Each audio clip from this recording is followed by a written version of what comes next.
ये है ग्राम डूहा बिहरा, आद्य शिव शक्ति परम धाम डूहा बिहरा। ये भी जंगली बाबा के बगल में ही स्थित है।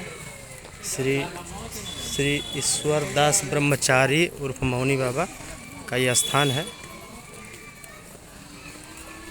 और यहीं पर सत्संग का कार्य होता है। हमारे पिताजी गायन बजायन का कार्य करते थे, बहुत अच्छे हारमोनियम वादक थे। आज वो इस दुनिया में नहीं है, लगभग 1.5 साल पहले उनका निधन हो गया। तो इस जगह पे मैं आया हूँ। महाराज जी का स्थान है, जिनकी लगभग उम्र 75 साल से ऊपर है। ये 12 साल मौन रहे हैं। बाबा का स्थान है उधर।